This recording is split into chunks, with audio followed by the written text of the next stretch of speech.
Breaking news. Russian hypersonic missile kills 8-year-old boy. On Friday, a Russian hypersonic missile struck a military airfield in western Ukraine, killing an 8-year-old boy.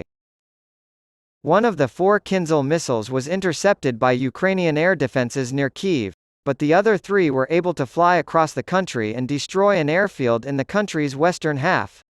According to Svetlana Onushchik, the regional governor of Ivano-Frankivsk, one missile landed on the property of a family home in the Kowomia neighborhood. Medics did everything possible, but unfortunately the child's life could not be saved, she wrote on Telegram. How many other people were hurt in the attack was unclear. The hypersonic X-47 missile was shot down in the Kyiv area. The remaining ones fell in the area close to the airport. Ukraine's Air Force said on Telegram that civilian infrastructure was damaged and that one of the missiles hit a residential area. Colonel Yuri Inat of the Ukrainian Air Force speculated that the attack was directed at Ukrainian fighter pilots who were about to travel to the country's western region for training on the F-16. He said on national television that pilots will be trained on new equipment, the F-16, and that the enemy wanted to strike our young people, denying us the prospect of using the new Western equipment. On Friday, a Ukrainian military intelligence spokesman said Russia could expect retaliatory attacks. Ukraine has successfully removed nearly 1,500 mines in the past week.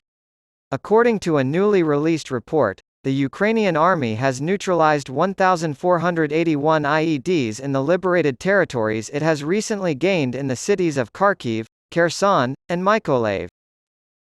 Experts have warned that it could take decades to clean up the massive amount of contamination in Ukraine. According to the Austrian Go SOS Children's Villages, at least 385 of the 19,000 children who Kyiv claims to have deported to Russia since the beginning of the war have returned home.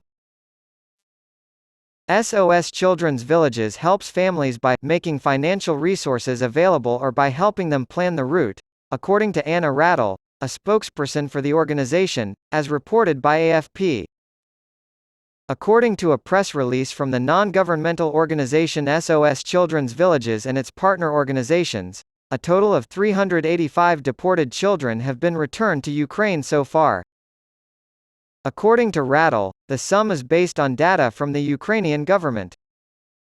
The press release went on to say that, often it is the children themselves, who seek help, for example via social networks, in other cases, their families. Sometimes residents from occupied territories give indications. Andriy Yusov, a spokesman for Ukrainian military intelligence, told the Kyiv Post that Moscow residents can expect more attacks in the near future.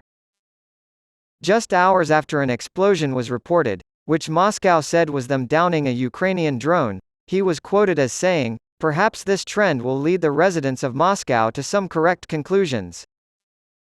Given the dynamics of recent months, the number, geography, and intensity, it would be logical to assume an increase in daily attacks, Mr. Yusov said. There is certain justice in Ukraine's retaliatory strikes, he continued, because Ukrainian citizens are deprived of the opportunity to use air transportation, airplanes and our airports do not work or are destroyed as a result of the Putin's criminal and genocidal war against Ukraine. To paraphrase, today, Muscovites can feel something similar.